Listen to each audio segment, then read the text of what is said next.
निजात जरूर मिलेगी। बहरहाल मुंबई के बाद आपको अब दिल्ली लेकर चलते हैं। यहां पर लाखों लोगों के काम की खबर आई है पूर्णिमा, क्योंकि सुप्रीम कोर्ट ने आम्रपाली प्रोजेक्ट के बायर्स को एक बड़ी राहत दी है। बिल्कुल, ये बहुत बड़ी राहत है, क्योंकि सुप्रीम कोर्ट ने आम्रपाली ग्रुप की जो संपत्ति है उसे बेचने का फैसला किया है और ये भी कहा है कि ये देखरेख में हो और उसके लिए एक अधिकारी भी नियुक्त कर दिया गया है। जाहिर है सुप्रीम कोर्ट की सख्ती के बाद ये खबर उन लोगों के लिए बेहद जरूरी यानी बेहद काम की हो जाती है जिनके घर का सपना पूरा होता हुआ दिख रहा है।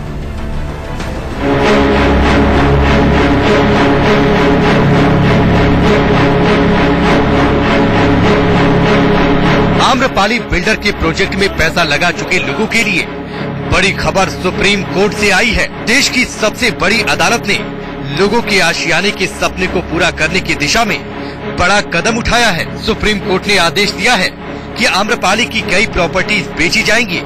इन संपत्तियों को बेचने का इंतजाम करने के लिए कर्ज वसूली प्राधिकरण के अधिकारी की नियुक्ति भी कोर्ट ने कर दी है। इसके अलावा सुप्रीम कोर्ट ने आम्रपाली के ठप पड़े प्रोजेक्ट को तैयार करने के लिए national building construction corporation limited को जिम्मा सौंप दिया है। आम्रपाली में घर खरीद चुके लोगों को राहत देने के लिए सुप्रीम कोर्ट लगातार बड़े फैसले कर रहा है।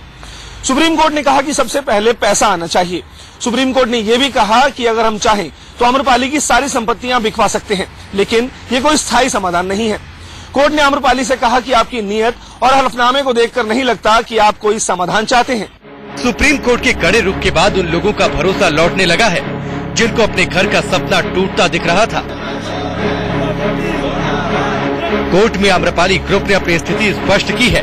आम्रपाली ग्रुप की ओर से बताया गया कि उसके 3 project dream valley, Centurion park और लेजर वैली अभी नहीं बिके हैं। इनकी वैल्यू 1590 करोड़ है। इसके अलावा 428 करोड़ की कमर्शियल प्रॉपर्टीज है जिसे बेचा जा सकता है। सुप्रीम कोर्ट ने कहा कि संपत्ति बेचकर जो रकम मिलेगी उसे सुप्रीम कोर्ट के रजिस्ट्रार के बैंक खाते में जमा किया जाएगा।